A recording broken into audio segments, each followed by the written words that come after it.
They were the perfect couple, young, in love, and just married. But on the night of their wedding, they simply vanished without a trace. No calls, no witnesses, no bodies. For 15 long years, the town was left with nothing but rumors and a single haunting photo taken moments before they disappeared. Until one quiet morning, a hiker stumbled upon something buried deep in the woods, and the truth finally began to surface. Before we dive into this unforgettable story, let me know in the comments, where in the world are you watching from? I'd love to hear from you. Now, let's begin. Asterisk. The October sun bathed the hills of Vermont in a golden light, soft and warm, the kind that makes even strangers pause to breathe in the air and feel, if only for a moment, that all is right with the world. Nestled in the folds of that sleepy countryside stood the Briarwood Inn, a white-clapboard colonial house wrapped in ivy and memory, where generations of townsfolk had celebrated everything from harvest to honeymoons. And on that day in 1986, it was the setting for a wedding that seemed destined to be remembered forever. Thomas and Emily Carter were no ordinary couple, though they would have been the last to claim anything special for themselves. He was a schoolteacher, gentle and steadfast, with a voice that quieted rowdy classrooms and made troubled students believe they were worth something. She was a nurse, nurturing and quietly radiant, the kind of person who never entered a room without leaving it better than she found it. They had grown up in the same small town, shared the same 4th of July parades, the same snow days, the same grocery store lines, and for years, their paths had danced around each other like two magnets waiting for the right angle to finally pull together. When it finally happened, it was as if everyone had been waiting for it. The whole town turned out for their wedding, because in towns like theirs, a wedding wasn't just a personal milestone, it was a collective celebration. A reason to dress up and believe again in the sweet simplicity of love. The ceremony took place beneath a maple tree whose leaves had turned the color of fire. Emily wore her mother's lace veil, and Thomas could barely get through his vows without his voice cracking. Old Mr. Hollis, the retired postmaster, played the violin, and the children scattered flower petals from hand-woven baskets. Laughter mingled with the music as guests danced on the lawn, held up by nothing more than strings of fairy lights and the kind of joy that you can't buy or plan or fake. It was the sort of evening where time felt thick and slow, where even the breeze seemed to hold its breath to savor what it carried. But by morning, the magic was gone, and so were the bride and groom. At first, no one panicked. The assumption was simple. They must have slipped away early, eager to start their honeymoon. Maybe left a note somewhere that hadn't been found yet. The staff at the inn thought perhaps they had left quietly to avoid a fuss. But as the hours passed and no call came, no car was gone from the gravel lot, and no bags were missing from the bridal suite, concern began to creep in like a shadow at dusk. The suite remained untouched. The bed was still made. 2 champagne glasses sat on the small wrought iron table on the balcony, one empty, the other still half full, a delicate lipstick mark etched on the rim like a silent whisper. Their clothes were still neatly hung in the wardrobe. Emily's shoes rested by the fireplace. A sprig of lavender from her bouquet lay on the windowsill, beginning to dry. Something was wrong. By evening, the search had begun in earnest. Police arrived, first from town, then from neighboring counties. Family and friends spread through the woods calling their names. Helicopters were brought in. Bloodhounds sniffed clothing. Every lake and trail within 20 miles was scoured. But the land gave up no secrets. No broken twigs, no tire tracks, no torn lace snagged on a branch. It was as if the earth itself had swallowed them whole. News traveled fast in the pre-internet days, especially in a place where everyone knew each other's birthdays and where nothing stayed secret for long. Local reporters huddled outside the inn, asking questions no one could answer. Emily's mother, pale and trembling, kept repeating, she would never run away, not like this. Thomas's father stood by the lake for hours, staring at the still water as if it might choose to speak.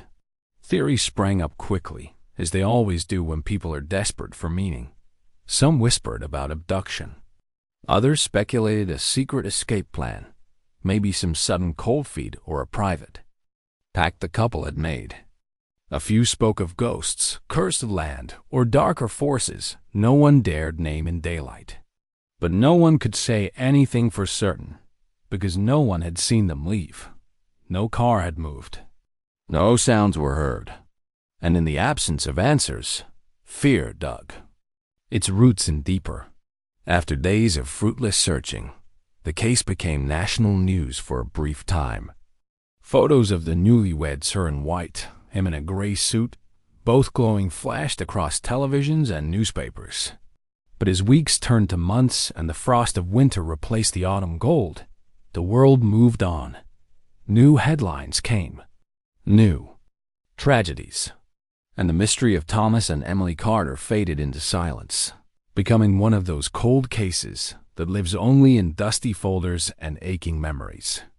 Yet in Briarwood, their story was never forgotten. Not by the families who never got to say goodbye, nor by the townspeople who whispered about that night every time the leaves turned. And certainly not by the land itself, which, though silent, had not yet given up everything it knew. The town of Briarwood had always been a place where life unfolded at a slower rhythm, where children still rode bicycles down tree-lined streets and neighbors knew each other by first name and favorite pie. People prided themselves on helping one another, on holding doors open and showing up unasked with casseroles when someone was grieving. But when Thomas and Emily Carter vanished, it was as if something sacred had been torn from the heart of the town. The news settled over the community like a dense fog, confusing at first, then unsettling, and eventually suffocating. It wasn't just that a young couple had disappeared on what should have been the happiest night of their lives. It was that they had disappeared from within the town's own embrace, in the very center of its oldest and most cherished place. And with no clue, no witness, no sound to mark their departure. It felt personal, as if the earth had betrayed its own. Within hours of the discovery that Thomas and Emily were gone, the entire town mobilized. Volunteers from every corner, mechanics, shopkeepers, schoolteachers, teenagers still in their prom dresses from the previous spring, came together to search the woods that stretched behind the Briarwood Inn. Flashlights cut through the trees like cautious hope. Men formed search grids with practiced precision, and women brewed coffee in the church kitchen for those who came back with empty hands and haunted eyes. The sheriff, George McAllister, a man known for his calm demeanor and deep baritone voice, called in assistance from state police, and soon the skies above Briarwood buzzed with helicopters. Dogs were brought in to track any possible scent, and divers searched the depths of Briar Lake, though the waters gave up nothing more than silt and fallen branches. The days blurred together. Local businesses shut their doors not from lack of customers but from solidarity. Schoolchildren wore yellow ribbons and left folded notes for the couple under the maple tree where they'd married. Prayer circles formed on front porches. Candlelight vigils stretched long into the night, where the flicker of flame mirrored the flicker of fading hope. The entire town was holding its breath, waiting for something, anything to explain the inexplicable. But no explanation came. Reporters descended on Briarwood with notebooks and microphones, asking the same tired questions that no one could answer. They aired photos of Thomas and Emily, the ones taken by guests just hours before the disappearance. In those images, you could see their joy so plainly, it hurt. Emily throwing her head back in laughter as Thomas spun her during the first dance. Thomas leaning close to whisper something that made her smile with her whole face. They looked like two people who had everything to live for. And then they were gone. Rumors began to ripple through the town, subtle at first and then louder. Some believed they'd run away together, faking their disappearance for reasons no one could explain. Others speculated about darker possibilities: kidnapping, murder, even the supernatural. A few muttered about the land behind the inn, how it was old and strange and filled with caves and secrets. But none of it added up. There were no signs of struggle. No blood, no torn clothing. Nothing broken or disturbed in their room. Their suitcases were still in the closet, their wallets untouched. Their car, a tan Oldsmobile, sat in the gravel, lot just as they had left it, keys tucked into Thomas's suit pocket, hanging on the back of the bathroom door. Sheriff McAllister stood in front of the press 2 weeks later, eyes heavy, voice rasping with exhaustion, and said words that stung like a slap. At this time, we have no leads. The case officially went cold. That was the beginning of the long silence. Months passed. Holidays came and went. The snow fell over Briarwood and covered the search trails, blanketing every forgotten path with white indifference. The town's heart continued to beat, but it did so more slowly, a little more guarded. People smiled less easily. Doors were locked at night for the first time in years. A sense of unease lingered like a fog that never quite lifted. Thomas and Emily's families, once fixtures in the community, retreated into their grief. Emily's mother, Ruth, stopped going to church. Anne began talking to her daughter's photo as if she were still in the room. Thomas's father, Hank, who had once coached Little League, left his house only to wander the lake trail, always ending up at the same bench, staring into the water. The town mourned not just the loss of two beloved people, but the loss of its certainty, its innocence. And yet, as time went on, life resumed its rhythm, as life always does. Children grew up. Stores reopened. The inn hosted other weddings, though the staff always avoided room 203, where the Carters had last been seen. It became a silent monument, locked and untouched. Every October, on the anniversary of the wedding, people would gather at the maple tree, place flowers at its roots, and say nothing. Because what could be said? The Carters had vanished without a sound, without a sign, and nothing anyone did could change that. The world had moved on, but Briarwood never truly did. For somewhere beneath the quiet, beneath the shifting leaves and polite smiles, the town held its breath. It was still waiting. Waiting for an answer. Waiting for a clue. Waiting for the earth to speak. It began, as many strange turns in life do, with something unremarkable. A box of dusty odds, and ends at a quiet estate sale in the neighboring town of Dunbridge. The kind of sale where every item seems to hold the echo of someone else's story. The kind older folks wander through not to buy anything, but to feel the texture of time, to remember a life already half forgotten. It was on a rainy afternoon in the spring of 2001 that Walter Greaves, a retired photojournalist with more curiosity than he knew what to do with, found himself sorting through a pile of old belongings in a barn that smelled of hay and mildew.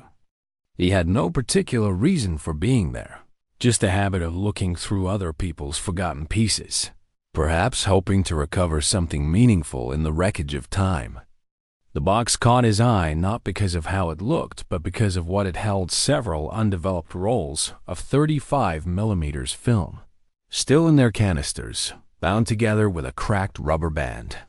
There was something mournful about film never developed. Stories captured but never told, so Walter paid $3 and took them home. Days passed before he got around to developing them, more out of idle interest than any sense of urgency. But as the images began to appear, soaked in the amber light of his small darkroom, Walter felt something shift. There were shots of people in formal dress, candid moments full of joy and celebration. A wedding, clearly, though it took a moment before he realized which wedding. His hands trembled slightly as he hung the wet strips to dry. He recognized the faces not from memory, but from the way memory lingers in newspapers, in whispers, in the photos that had once flooded television screens across the region. Thomas and Emily Carter, the missing couple. The couple who had vanished 15 years earlier and left behind nothing but questions. Walter stared at the negatives, at the preserved joy in their faces, at the blurry figures dancing and laughing in the background. It was like a time capsule cracked open, spilling secrets into his quiet life. But it wasn't until he reached the third roll that he felt the breath catch in his throat. Among the images of toasts and embraces, and children twirling beneath fairy lights, there was one photograph that didn't fit. It was taken from behind a tree, far from the crowd, as if the photographer were watching from a hidden perch. In the center were Thomas and Emily, holding each other in the soft light of evening, sharing what looked like a final dance as the sun began to dip behind the mountains. But in the background, at the edge of the woods, barely visible in shadow, stood a man. He was wearing a long black coat despite the warmth of the day. His face turned ever so slightly toward the couple, but his eyes caught directly in the lens. There was no expression, no smile, no familiarity. Just presence, watching. Walter enlarged the image carefully, working late into the night. The man's features were indistinct, but his posture, the eerie stillness of him, the way he stood. Outside the moment like a trespasser in someone else's joy, it all left a chill Walter couldn't shake. Who had taken this photograph? And why had it been hidden away for so long, undeveloped, forgotten in a dusty barn? He searched through the rest of the box, found no names, no letters, only more yellowing items with no context. But it didn't matter. He knew what he had found. He brought the photo to the police the next morning. The woman at the front desk looked at the image and went pale. Within an hour, the station buzzed with movement, voices raised not in panic but in something else, hope, cautious and ragged. The case had sat dormant for so long that many on the force had never worked it directly, but the legend of Thomas and Emily Carter had never truly died in Briarwood. It had lived on in stories told by firelight, in whispers shared at church, suppers and glances toward the woods when autumn came. Detective Rachel Monroe was 35 years old, born just months before the wedding. She had grown up in nearby Chesterfield and joined the Briar County Sheriff's Department out of a sense of justice formed from small-town decency and a deep love of truth. When the photograph landed on her desk, something inside her flared to life, not just the instinct of a detective, but the quiet ache of a girl who had grown up hearing about the couple who had disappeared into thin air. She studied the photo for hours, committing the man's outline to memory. She traced the angle of the shot, the time of day based on light, the proximity to the tree line. It wasn't much, but it was more than anyone had found in a decade and a half. For the first time in 15 years, there was a crack in the silence, a ripple in the stillness that had settled over Briarwood like fog. The forgotten photograph had surfaced, and with it, a question no one could ignore any longer. Who was the man in the black coat, and what had he been doing at the edge of that joyous celebration? The town held its breath again, not with fear. This time, but with the raw and trembling hope that maybe, just maybe, the truth had not been buried forever. The photograph changed everything. For 15 years, the disappearance of Thomas and Emily Carter had existed like a scar beneath the surface of Briarwood faded, but always there, never fully healed. It lingered in the minds of locals as a calm, cruel mystery, a wound wrapped in silence. But now, for the first time in over a decade, there was movement, a disturbance in the dust, and the sound of something long buried beginning to stir.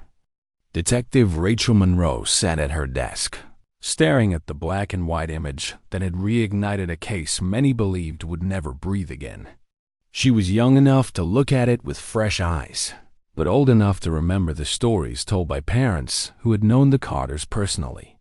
As a child, she'd passed the Briarwood Inn with a sense of reverence and quiet dread, wondering what secrets lay beneath the picturesque stillness.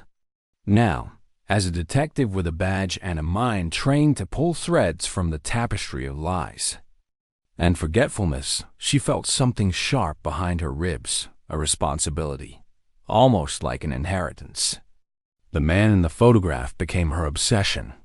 There was no name attached to the photo, no confirmation of who had taken it, and no way to determine how long it had sat in that shoebox before Walter Greaves stumbled upon it. But Rachel knew one thing for certain. Whoever that man was, he did not belong in the frame of a couple's last dance. His posture, the stillness of his presence, the way he hovered at the tree line like a shadow about to step into flesh, it didn't match. The joy around him. He was not a guest. He was not part of the wedding. And that made him something else entirely. She began by re-interviewing anyone still alive who had attended the wedding. The guest list had been about 80 people, most of whom still lived in Vermont or nearby states. Many were older now, their memories worn and softened at the edges. But when Rachel showed them the photo, something curious happened. A few claimed to remember a man in dark clothing watching from the woods. One woman recalled telling her husband about some drifter she'd seen, but he brushed it off as her imagination. Another remembered a brief conversation with an unfamiliar man near the back of the garden, said he'd been polite but strange, asked too many questions about the bride. No one had ever reported these details. Perhaps it hadn't seemed important at the time. After all, nothing terrible had happened until it had. Then there were those who had lied, or at least misremembered. Rachel found 2 guests who'd claimed to be present for the final toast, but when pressed, admitted they had left early. Another had no recollection of how he got home that night. Alcohol had flowed freely, and time had warped the truth. Even so, a few stories began to align hints of a tall man in a coat, always on the fringe, always watching. Slowly, Rachel began to reconstruct the scene from that night, drawing maps, connecting witness statements, building a timeline that had long since unraveled.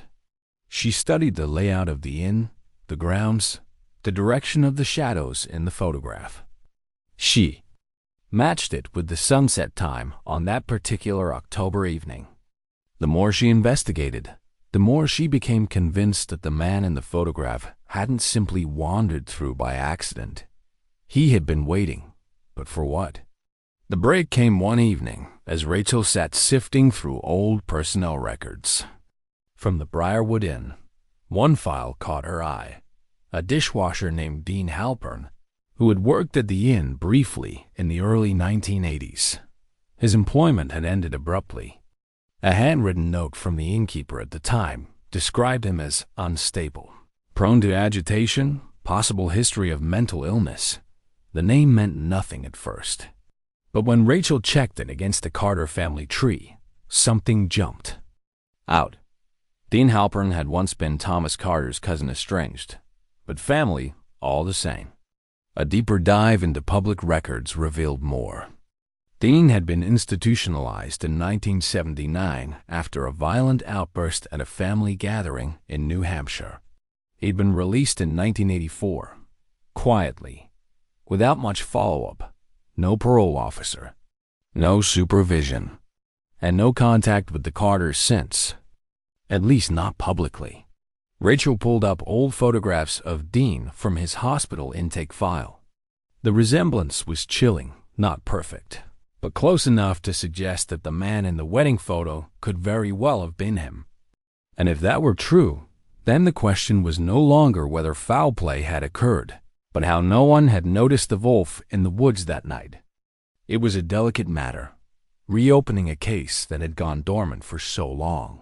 Families had tried to move on, and old wounds resisted being reopened. But Rachel believed that justice had no expiration date. She scheduled a visit with Ruth Carter, Emily's mother, now frail and confined to a wheelchair, but still sharp behind her tired eyes.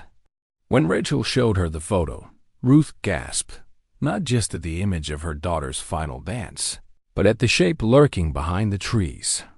"That's Dean," she whispered, voice shaking. "God help me, I didn't even know he was there." The silence that followed felt like the world holding its breath again, but this time, it was Rachel who exhaled with purpose. The cold case had a name now, a direction, and perhaps, at last, a chance at the truth. And for the first time in years, the town of Briarwood stirred from its long sleep, drawn once more into the mystery that had never really let it go. Once the name Dean Halpern had been spoken aloud, it was as if a veil had lifted thin, brittle, but enough to allow light to reach corners long left in shadow. For so long, he had been just a ghost on the edge of family memory, a figure too, painful and complicated to speak of in polite conversation. Yet here he was again, not merely a footnote from the past, but a shape reborn in black and white, lurking behind a tree as Thomas and Emily Carter danced their last dance. Detective Rachel Monroe began tracing Dean's movements in the years leading up to the wedding, a task made difficult by his sporadic presence in official records. He had surfaced in several states under various odd jobs, landscaping in Rhode Island, janitorial work in upstate New York, a brief stint living in a halfway house in Connecticut. There was no consistency to his trail, just fragments scattered across time, as though he had spent years running from something only he could see. When Rachel reviewed the Carter family's history more closely, another layer began to emerge. Long before Emily had entered the picture, Dean had been closer to Thomas than most people remembered or had chosen to forget. As boys, they had spent summers together, riding bikes and catching frogs near the river, often inseparable until Dean's behavior began to shift. Family gatherings grew tense. There were stories of arguments, of unpredictable outbursts, and finally, of something that happened, something no one would name, that led to a rift so deep that Thomas had cut off all contact. After Dean's institutionalization, Thomas had never mentioned him again. Not once. Rachel spoke with surviving relatives, many of whom were reluctant to say much. They remembered Dean as a troubled soul, brilliant at times, but dark, intense, and prone to long silences and sudden anger. One cousin recalled that Dean had once carved Emily's initials into a tree long before they were ever a couple. It had been a joke, or so they thought. But now, with the benefit of hindsight and the weight of new fear, it didn't feel like a joke at all. Piecing the timeline together, Rachel realized Dean had been released from the mental institution too, years before the wedding. That meant he had had time to plan, time to observe, and perhaps time to fixate. The idea settled in her chest like ice. She reached out to the institution that had once housed Dean. Most of the staff from that era were long retired, but one former nurse remembered him clearly. There was something about him, the woman said over the phone, her voice brittle. With memory. He didn't talk much, but when he did, it was always about fate. He believed things were meant to be, especially people. He once told me that love was the only real truth, and that everything else was just noise. Rachel didn't know what unsettled her more, the fact that Dean had said those things or that, according to records, he had received no psychological follow-up after his release. He had simply been let back into the world, a ticking clock with no one watching the hands. Back in Briarwood, Rachel continued her search. She visited the Briarwood Inn again, walking its grounds slowly, imagining the scene through Dean's eyes, where he might have stood, how close he could have gotten, without drawing attention. The tree from the photograph still stood, its bark older but unchanged, the roots curled deep into the earth, as if they too were hiding something. The idea that Dean had been at the wedding all along, unseen but watching, made Rachel feel like She was staring into a well with no bottom. She returned to the photograph, scanning every edge for clues. And there it was, a detail so small it could have been overlooked forever. A silver watch on Dean's wrist, barely visible beneath the cuff of his coat. She zoomed in and confirmed what her eyes hoped they were wrong about. The watch had crack across the face. It was the same kind of crack found years ago on a broken watch discovered near the edge of the Carter property, written off at the time as unrelated. Rachel ordered it from evidence storage. When she held the watch in her hand, something inside her tightened. It was old, scratched, with a leather strap worn smooth, and just beneath the dial, a faint engraving. DH. She had a connection now. Physical. Uncheckable. Dean Halpern had been there. He hadn't just watched from the woods. He'd left something behind. She began contacting hospitals, shelters, even churches across multiple states. It took weeks of patient work, long calls, and false leads before one finally struck gold.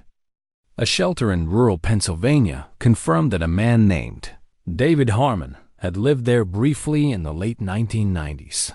The photo they had on file showed an older, gaunt version of Dean Halpern, but the eyes were unmistakable. He had vanished. Again soon after. No forwarding address. No contact. Just a name on a sign-in sheet and the memory of a man who barely spoke. Rachel now had more than just a ghost. She had a direction. Somewhere out there, Dean Halpern was still alive. And if he had been watching from the woods that night, if he had carried that fixation into the dark hours after the music died, then maybe he had also carried with him the answer to what happened beneath those golden maple leaves so many years ago. The past was no longer still. It was stirring, calling out, pushing its way forward with every silent footprint Dean had left behind. The Carter home still stood on the northern edge of Briarwood, weathered by time but unmistakably dignified, the kind of house built with care and memory in every beam. Its white paint had faded into a soft gray, and the shutters hung slightly askew, but the garden still bloomed in spring, and the porch swing still creaked in rhythm with the wind. It had been empty for years, ever since Thomas's parents passed and the family drifted away. But now it belonged to Emily's aunt Margaret, a quiet woman in her 70s who had inherited it by default, not desire. Rachel Monroe approached it with a sense of reverence, like entering a sanctuary, holding the last echoes of a love story frozen in time. Margaret greeted her with a wary smile, thin and tight-lipped, as though she'd lived long enough to know that when the past comes knocking, it rarely brings good news. She led Rachel through rooms thick with silence and dust, past picture frames still holding the young faces of Thomas and Emily, their smiles caught mid-laughter, unaware of what fate would steal from them. The attic ladder groaned as it unfolded. Margaret hesitated at the bottom, her voice barely above a whisper. I haven't been up there in years. Not since Ruth died. Rachel climbed carefully into the dim attic, the air tinged with mothballs and old wood and the soft hum of forgotten things. She moved slowly, her flashlight sweeping across trunks, old suitcases, and boxes labeled in faded ink. It was the trunk at the far corner that called to her green leather. Corners scuffed, a brass latch that stuck before clicking open with a reluctant sigh. Inside were layers of fabric, photographs, and near the bottom, wrapped in delicate tissue paper that crumbled at her touch, a worn leather-bound journal tied shut with a ribbon. Emily's handwriting graced the first page, neat and graceful. For the days ahead, for the future I dream of. Rachel turned the pages with care, drawn deeper into the mind of a woman whose life had been paused at its brightest point. The entries were full of details, a dress fitting, a tasting menu, laughter with bridesmaids, little sketches of table settings and flowers. But as the pages turned, the tone changed. The writing became less about tool and seating charts and more about shadows creeping in at the edges of the joy. Names began to appear, one, in particular, repeated in the margins, circled, underlined, and then crossed out. Dean. At first, the references were brief. Got another letter from D today. I didn't respond. Later, he was at the market again. I know I wasn't imagining it. And then, weeks before the wedding, Thomas still doesn't know. I don't know how to tell him. Dean is not well. He says things I don't understand, about promises, about fate. He says I was never meant for Thomas, that he's coming. I'm scared. Rachel's hands trembled slightly as she read on, her mind filling in the spaces between the words, the mounting tension, the unspoken dread that Emily had carried alone. In the last entry, written 3 days before the wedding, Emily wrote, I saw him watching from across the street, just standing there, not moving. I tried to ignore it, but he knows where we'll be. I feel it. I don't want to ruin this. I want this joy to be real, to last. I just want to be his wife. That journal, fragile and yellowing, was a time capsule of foreboding. Emily had known something was coming, and she hadn't told anyone. Maybe she'd hoped it would pass, that Dean would slip back into the shadows where he belonged. Maybe she believed that love, real and grounded and chosen, would be enough to ward off whatever darkness followed her. But Rachel now saw the truth plainly. Dean had never really left. He had been circling, biding time, consumed by a belief that what Emily and Thomas shared was a theft, a betrayal of some twisted narrative he had written in his mind. Rachel brought the journal back to the precinct and spent hours cross-referencing dates, cross-checking them against what little was known about Dean's whereabouts. The timeline held. He had been in Vermont that summer, possibly even in Briarwood, hiding in plain sight. The journal was more than a record of fear. It was a silent scream, long muffled by time, now finally breaking the surface. It painted Dean not just as a threat, but as a predator obsessed, methodical, and patient. She returned to Margaret the next day, placing a copy of the journal in her hands, and for the first time saw tears well in the woman's eyes. We thought she was just nervous. About the wedding, about the future. I didn't know she was. Afraid. Rachel nodded gently. You weren't supposed to. She didn't want you to know. The attic had revealed what the earth would not, secrets buried not in soil, but in silence, in fear, in the hope that love could make the past stay buried. But it never does. Not for long. The truth is a way of finding light, especially when someone is willing to look. And Rachel was looking, now more than ever, for the next crack in the silence. Because she could feel it, the story was no longer waiting to be told. It was beginning to speak for itself. The woods behind the Briarwood Inn had always held a hush about them, the kind of quiet that felt almost reverent. Trees rose like sentinels, tall and unmoved by time, their branches knitting together into a canopy that filtered sunlight into pale gold. Even birdsong here seemed careful, as though the land itself remembered what had happened and chose its sounds with respect. Over the years, the area had become something of a boundary, not forbidden, but uninviting. Locals walked the outer trails, but few ventured deep. Parents told children to stay clear, and no one questioned why. It wasn't fear, exactly. It was something heavier, a grief the forest seemed to wear like fog. And it was there, beneath the loam and needles and years of stillness, that something finally stirred. It was not luck, not really. It was persistence. Rachel Monroe had reviewed the search maps from 1986 a dozen times, retracing every grid, every overlooked trail, every patch of underbrush that had once been thick and impenetrable.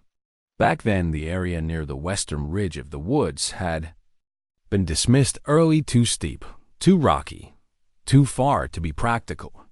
But when Rachel compared the old maps with satellite imagery, she noticed something that hadn't been there before, a subtle dip in the terrain, like the earth had shifted just slightly in one section. the ground sunken in a way that didn't match the natural lay of the land. She hiked out there alone one misty morning, the kind of morning where everything felt suspended, as if the world were holding its breath. The air was damp, heavy with the scent of moss and old rain. Her boots pressed into the soft ground, and with every step, she felt as if she were crossing into memory. She stopped at the depression, barely a change in the earth, but just enough to be noticed if one knew to look. She knelt, brushing aside leaves and debris, fingertips grazing damp soil. A strange sensation passed through her, not cold exactly, but something akin to stillness, like standing too close to a moment that had frozen in time. She marked the coordinates and called in a forensics team. Within 2 days, a quiet excavation began, not with sirens or headlines, but with the solemn care of people who knew what they might uncover could shatter the final illusions left intact. The digging was slow, methodical, respectful. And then came the scent, faint at first, then unmistakable. Earth disturbed after decades does not give up its secrets lightly, but it does give them up. What they found wasn't a full skeleton. Not yet. It was a patch of torn lace first, unmistakably. Bridle, now the color of soil. Then a fragment of bone, a woman's shoe, collapsed and sunken in. And beside it, a small gold chain tangled in roots, the kind of necklace worn for years and never taken off. Rachel knew it immediately from Emily's wedding photo, the one where she had been laughing as Thomas kissed her cheek. The chain had caught the light just right, a tiny flash of gold barely noticed at the time. Now, it shimmered with something else entirely, a sadness so deep it felt like a breath stolen from the earth. The search widened. A few feet away, beneath, a tangle of stones and what appeared to be an old rotting tree trunk, they found what was left of a man's jacket, and inside it, a rusted key ring still bearing a single house key with a red plastic cap. Thomas's father confirmed it. He'd given Thomas that key the week before the wedding. Said every man needed to carry his first house key like a badge. As the forensics team worked, the pieces came slowly, reverently, each bone, each thread. A fabric catalogued like scripture. There were no signs of animal disturbance. The burial had been deliberate, careful, almost ritualistic. Side by side, no violence evident from the bones themselves. It was as if someone had laid them down gently, covering them not in panic, but in ceremony. Rachel stood over the site in the fading light, listening to the soft hum of wind through pine. She tried to picture them here, Thomas and Emily, brought into these woods under a harvest moon, the echoes of their wedding night still fresh in the air. Had they come willingly, tricked by a familiar voice? Or had they been forced, bound by fear? The journal in the attic had warned of obsession, of a presence that shadowed joy. The man in the photo had not just watched. He had waited. And when the music had ended, when the lights were turned off and the guests had gone to bed, he had acted. Rachel imagined Dean leading them here, speaking softly, weaving a web of madness that only made sense inside his broken mind. Perhaps he told them this was fate, that the world had to be corrected, that what was stolen must be returned. Whatever words he'd used, the ground had heard them. And now, after all this time, it had chosen to answer. The discovery brought no celebration, only silence. But in that silence, there was movement, a town beginning to breathe again, a story beginning to close the page it had held open for far too long. And Rachel, standing among the roots and relics of a love stolen, knew the next chapter was no longer about finding the missing. It was about facing the one who had never been lost at all. The room was narrow, dim, and smelled faintly of pine cleaner and old coffee. In the center sat a man who could have been anyone, thin, pale hair graying at the temples, clothes loose like they belonged to a younger version of himself. He didn't look dangerous. He looked tired. But Rachel Monroe had learned not to trust appearances. Not when they belonged to people like Dean Halpern. For months, she had followed a trail that wove through shelters, remote cabins, and dusty records, each step peeling back the life of a man who had spent the last 15 years as a phantom. When they finally found him, he was living under the name Gregory Dale, renting a room above a shuttered gas station in rural West Virginia. The arrest was quiet. He offered no resistance. He simply looked at the badge, then at Rachel, and nodded, like someone who had been waiting a long time to be found. Now they sat across from each other in a small-town sheriff's office borrowed for the interview, the kind of place where the ceiling tiles sagged and the walls were still decorated with faded portraits of long-retired deputies. The room felt too ordinary for what it was about to hold. Rachel had studied Dean's file until it had worn soft in her hands. His childhood, the outbursts, the hospitalization, the obsession with fate and destiny. She had read every word of Emily's journal twice over, felt the weight of the last page, her fear captured in ink. And now, as she looked at him, the man who had haunted the final moments of Thomas and Emily's lives, she felt none of the righteous fury she expected. Just a steady, quiet resolve. "Do you know why you're here?" she asked. Dean looked up. His eyes, pale blue and distant, blinked slowly. "You found them?" "Yes," Rachel said. "We did." Silence again. Not defensive, not angry, just the silence of someone who had run out of lies long ago. "Tell me what happened that night," she said, leaning forward slightly, her voice low and steady. Dean's fingers twitched. He looked down at them, as if surprised they were still there, as if they had acted on their own 15 years ago, and he was only now meeting them again. "I was there," he said. "You know that. I watched from the trees. I wasn't invited." "Why were you there, Dean?" "Because it was wrong. All of it. That wedding, it wasn't supposed to happen. She wasn't his. She was never his." Rachel felt the words before she processed them fully.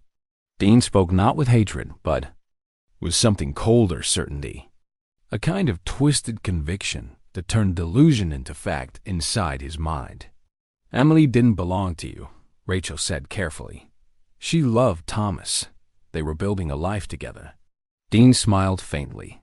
"She thought she did. That's what he made her think, but she was supposed to be mine. Before he came along, before everything changed. So what did you do?" Rachel asked, her voice still calm but tightening at the edges. "That night, after everyone was asleep?" He looked at her, then past her, like he was staring through the years. "I waited until it was quiet. The stars were out. She looked so beautiful. I just wanted to talk to her, to make her remember." Rachel's pulse quickened. "You brought them into the woods." "I didn't force them. Not at first. I told her I had something to show her, something important. She followed. He came too, of course. Always protecting. Always pretending. He got angry. Tried to stop me. Said I was scaring her." Dean's voice dipped. "I wasn't trying to scare her. I loved her." "But something happened," Rachel said. "Something you couldn't control." Dean nodded slowly. "Thomas grabbed me, pushed me." Emily screamed. "I didn't mean to hurt them. I just needed her to listen. Just for a moment. But then," his voice trailed off, "I didn't know what else to do. I couldn't leave them there like that. So He paused, took a shallow breath. "I buried them. Together. I thought maybe if they were at peace, everything would stop hurting." Rachel felt her throat tighten. She had heard confessions before, but this one wasn't a performance. It was something worse. It was the truth as told by someone who believed that world had wronged him and that his response, monstrous, irreversible, was somehow a correction. "You stole their lives, Dean," she said, her voice now edged with steel. "You took their future, their family's future." He nodded, his face strangely serene. "I know. do you feel remorse?" His answer came not in words, but in the way he looked at her, like someone staring into a flame that no longer burned hot enough to hurt. "I miss her," he whispered. And in that moment, Rachel saw the man not just as a killer, but as a hollow shell left behind by madness. There would be no dramatic breakdown, no tears. Just the quiet unraveling of a story that had been frayed at the edges from the start. When she left the room, she stepped into the crisp afternoon sun, breathing deeply, the air sharp with pine and memory. She had the confession. The charges would come next: 2 counts of murder, obstruction, unlawful burial. But beyond that, she had something even rarer: the end of a silence that had stretched too long over too many lives. In the forest, behind the Briarwood Inn, the wind moved gently through the trees again. And in the hearts of those who had waited so long, something closed at last, not with vengeance, but with truth. A wound that had once bled in shadows was now open to the light. The news spread slowly at first, like a whisper echoing across front porches and coffee counters, before swelling into something larger and carried in headlines, in candlelight vigils, in the eyes of those who had grown up wondering what really happened that October night so many years ago. The town of Briarwood, which had lived for 15 years in the shadow of a mystery it couldn't solve, now found itself adjusting to the weight of a truth that had finally arrived. The remains of Thomas and Emily Carter were laid to rest again, this time with solemn dignity and the full attention of a town that had never forgotten them. The funeral service, held under a soft gray sky at the small hillside cemetery overlooking the valley, drew hundreds. There were old classmates, church friends, former neighbors, and strangers who had once only known them as a story whispered in hushed tones. Now they gathered not out of curiosity, but out of reverence for the lives interrupted, for the love never lived long enough, and for the peace they all hoped would follow. Rachel Monroe stood near the back of the crowd, her hands folded, her eyes steady. She had never met Thomas or Emily in life, yet she felt a bond to them as if she had known them intimately. She had traced their footsteps, read their laughter through journal pages, pieced together the contours of their dreams. And now, as the final hymn drifted through the trees, she let herself grieve, not just for them, but for everyone who had carried this weight for so long without an ending. Dean Halpern's trial came swiftly. The evidence was clear, the confession irrefutable. The journal, the photograph, the recovered remains, and his own words formed a chain of proof that no jury could deny. He showed no emotion throughout the proceedings, sitting silently as witness after witness recounted the ripple effects of his actions. Some saw in him a broken man, others a cold one. But Rachel knew better. He had once been both.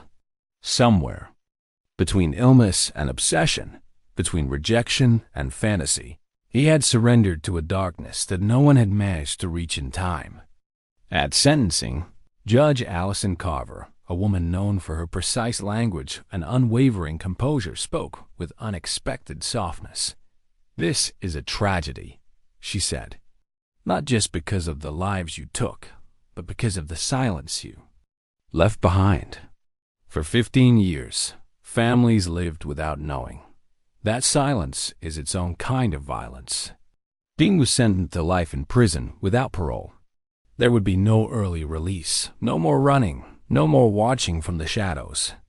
He was finally completely removed from the world he had haunted for so long. Yet justice, Rachel knew, was not always enough. It did not unbury dreams or return the time stolen by fear and grief. But it did something else, something just as important. It allowed healing to begin. In the months that followed, Briarwood changed in small but powerful ways. The inn reopened its grounds to weddings, something the owners had long avoided out of quiet superstition.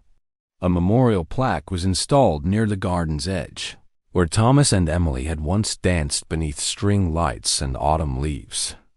People began walking deeper into the woods again, not fearlessly, but with respect, as if the trees themselves had borne witness and were now free to rest. Emily's mother, Ruth, passed away not long after the funeral. Her health had been failing for years, but those close to her believed she had been waiting for closure, for truth, for the soft landing of an answer. At her bedside, Margaret held her hand and whispered, "They're home now," and Ruth smiled for the first time in days before she slipped quietly into peace. Thomas's younger brother, Jacob, who would spend years avoiding the town where his brother vanished, returned at last and brought back the family home. He planned to restore it slowly, carefully, not to erase the past but to honor it. He said he could finally sleep through the night without imagining footsteps in the hallway or voices in the trees. As for Rachel, the case had changed her. She had always believed in truth, in justice, but this story had taught her something deeper: the importance of listening to what isn't said, of following silences as much as signs. She knew now that some truths aren't revealed by force, but by patience, by empathy, by honoring the weight of those left behind. She began volunteering at a local grief counseling center, speaking to families of the missing, not as a detective, but as someone who understood the shape of an unanswered question.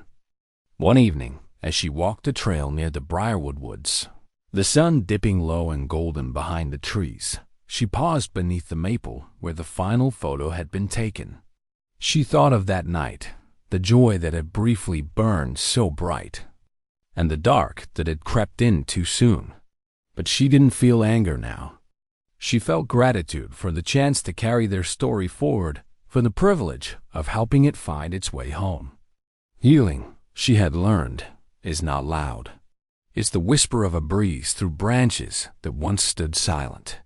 It's the gathering of people who choose remembrance over fear. It's a photograph finally understood, a grave finally named, a name finally spoken without pain. Justice may have closed the case, but it was grief and healing that allowed the town to live again. Autumn returned to Briarwood, not with a sudden gust, but with the slow turning of leaves, a quiet shift in the air that whispered through porches and pressed against window panes like a gentle reminder of time's passage. The town had always come, alive in the fall harvest festivals, homemade pies cooling on windowsills, children piling leaves into clumsy forts. But this year, the season carried something more: remembrance. It had been nearly a year since the remains of Thomas and Emily Carter were found. Nearly a year since the town exhaled a breath it hadn't realized it was holding. In that time, memory had become less of a wound and more of a rhythm, a steady pulse beneath the surface of daily life. In the town square, just across from the old courthouse where Dean Halpern had been sentenced, stood a new monument, a curved stone bench carved from local granite, with two names etched in graceful script: Thomas Carter and Emily Carter. Below them, a line chosen not by politicians or committees but by Margaret herself. They loved, they dreamed, and they are remembered. People visited often, not out of obligation but from something gentler, a pull of memory, of shared sorrow, of community. Children left wildflowers at its base. Couples traced the names with their fingers, and elderly residents sat there in silence, staring at the trees that lined the path as if they could still hear laughter echoing from a wedding long past. On the anniversary of the wedding, the town held a gathering at the Briarwood Inn, where Thomas and Emily had said their vows. The owners, who had once shuttered that part of the garden in quiet grief, now opened it again, stringing new lights through the trees, their glow soft against the early dusk. People came with candles and folding chairs, warm cider in hand, wrapped in scarves and memory. A local pastor spoke, not of tragedy, but of legacy. They were ours, he said, and in remembering them, we remember the best of ourselves: hope, love, resilience. Music followed, not somber hymns, but gentle songs from the era. tunes that Thomas and Emily might have danced to that night. Couples took slow turns under the stars, and children played along the stone path, their laughter a kind of healing in itself. Rachel Monroe stood near the back, watching the scene unfold with quiet reverence. She had not planned to speak. Her job had ended the day Dean was sentenced. But the story had not let her go, not completely. When the crowd quieted again, a gentle murmur rising and falling like a tide, someone called her name.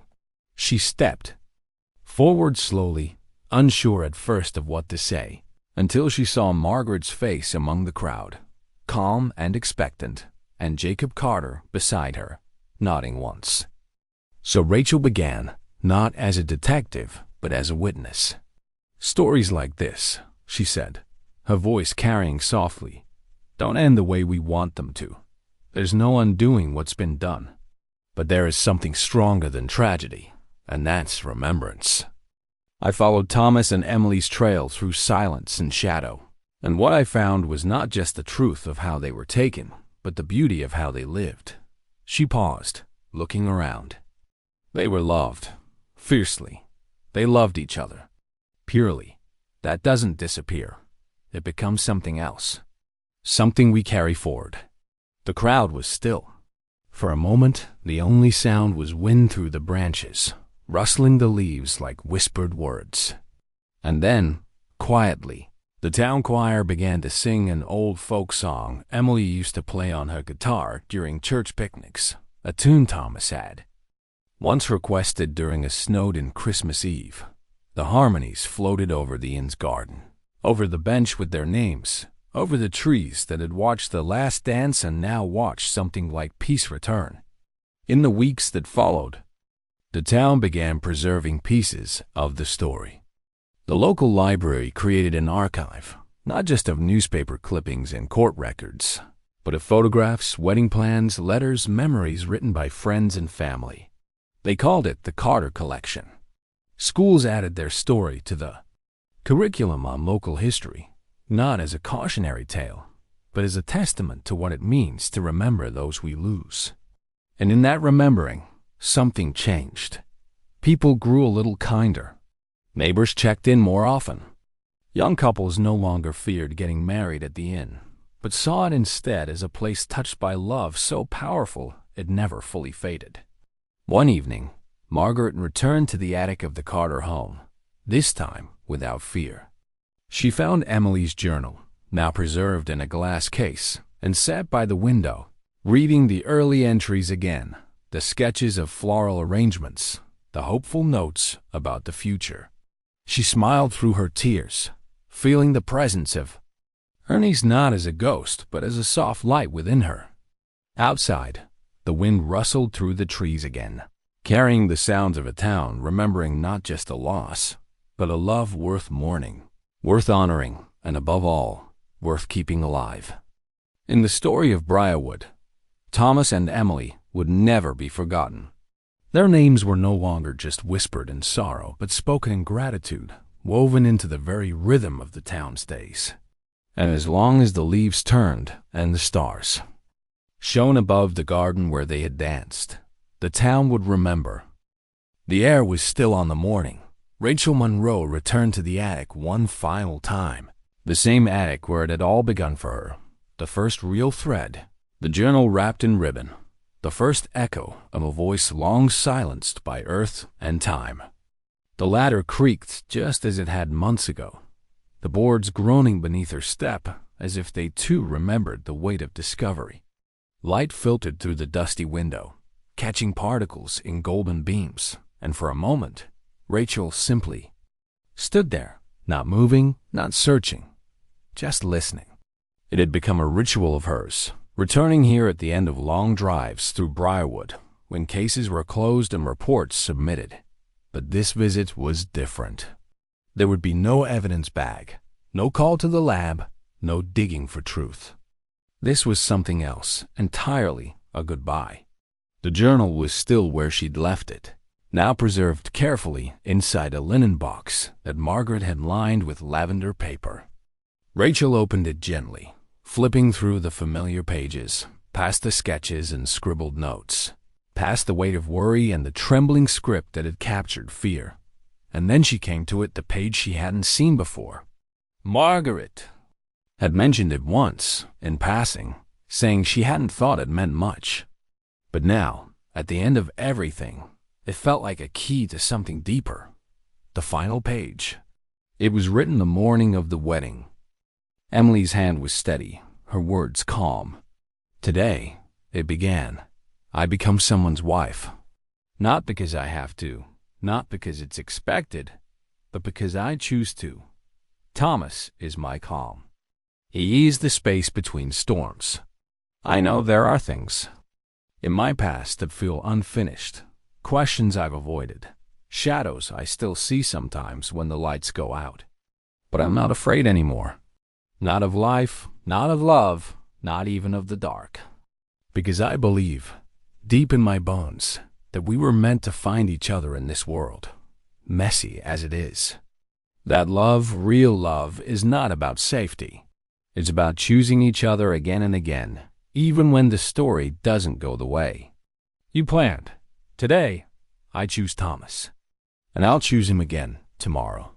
And if we're lucky, 1,000 more tomorrows after that. Rachel read it twice, then a third time, her eyes stinging not with sadness, but with awe. For all the fear that followed, for all the cruelty that tried to steal their joy, Emily's final words had not been about loss. They had been about hope. And now, more than ever, Rachel understood the depth of that hope, not naive, not blind, but powerful, resilient, defiant. She closed the box, held it to her chest for a moment, and breathed in the scent of lavender and old paper. It was time to go. Outside, Briarwood was quiet, the morning light catching on dew-slicked grass and the red-tipped trees lining the road. Rachel drove slowly through town, passing the bench where flowers still gathered, the inn where fairy lights now flickered in celebration again, the library with its Carter collection proudly displayed in the window.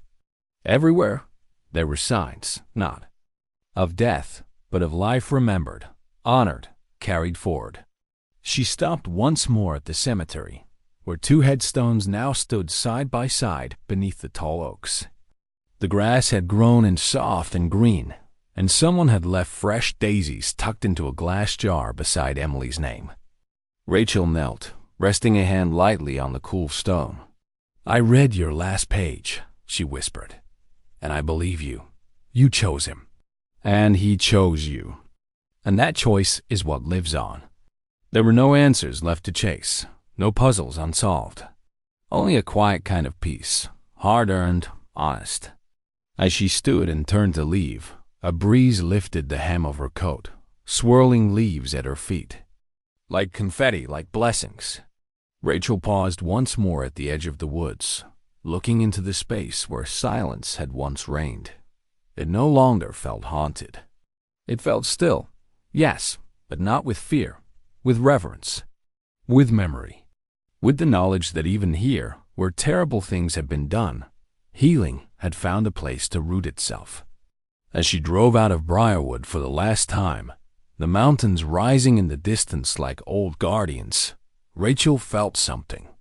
She hadn't allowed herself in years, closure.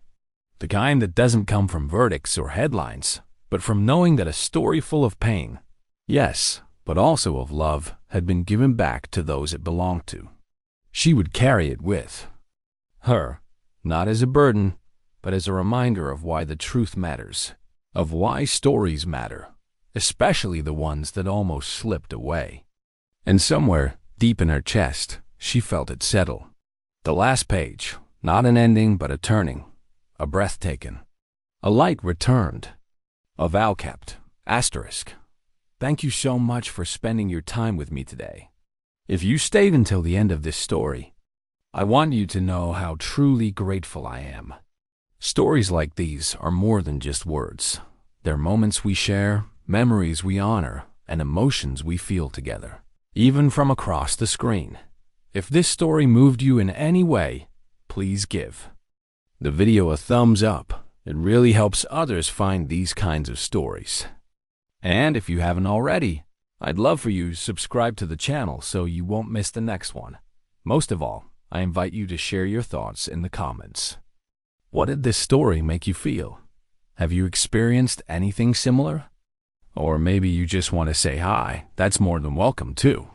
I read every comment, and your words truly matter here. Thanks again for watching, for listening, and for being part of this growing community. Until next time, take good care of yourself and never stop believing in the power of a story well told.